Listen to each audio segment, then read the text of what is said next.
Yeah, my oldest daughter is, she was like, Dad, I want like a Garmin style watch, And I said, okay, what for? And she's like, I want the stopwatch and the time and this and that. And I'm like, okay, well, I'll buy you one, and you're going to run to school.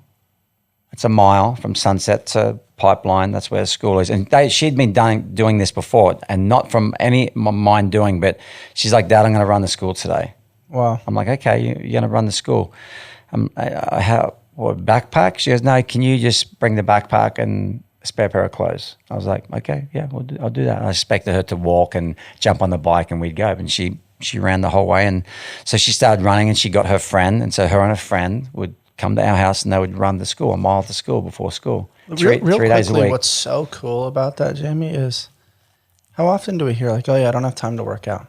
Yeah. And like at a young age, she's like, hey, I'm just going to seamlessly integrate this into my commute. Yeah. So cool. And so getting back to the watch thing, I said, yeah, I'll buy you the watch. She said, but Monday, Wednesday, Friday, you're going to run to school.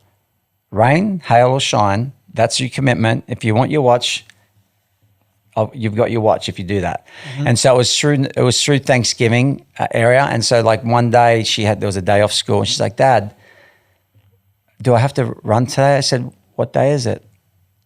She goes, Wednesday. I said, you know the answer. And she's like, yeah. And then Thanksgiving, do I need to run today? What day is it? Friday. Well, you know the answer. And so she went and did it, and then she earned herself a watch, That's cool. And how have you been able to hold that boundary? Right? Like it's easy to think like, oh, you're doing it the majority of the time. You're doing a good job, honey. I'm so proud of you. There's no school today. Like, take a day off. Go do something fun, or go run a different route with your friends. How have you been able to hold that boundary without being like a overbearing parent? Exactly. Yeah. So I had a conversation with my wife, because there was jiu-jitsu is twice a week. It's Tuesdays and Thursdays. And it's like I said, it's only twice a week. And so there was a day, a month ago or something, when her friend was over, and Cassie had said to one of the girls, you don't have to go to jiu-jitsu today. And I heard that, and I was like, okay. And so like, I didn't step in that moment and make a scene of it, but I had to grab my wife. I said, hey, you know what? I said, it's not about like the not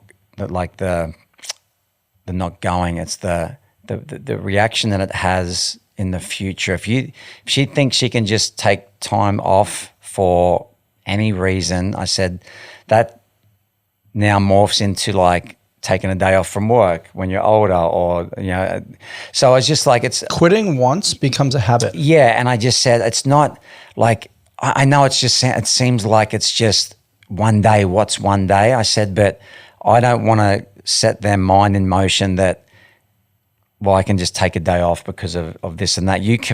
We've committed money to this thing each month, and you've just got to go 2 days a week. I said, you can go 4 to 5 o'clock and you can play afterwards. But that hour is your commitment that we've made to each other, and you've made to the coach, and we're gonna honor that. Yeah. And it's not a big thing. I'm not making a big deal out of it.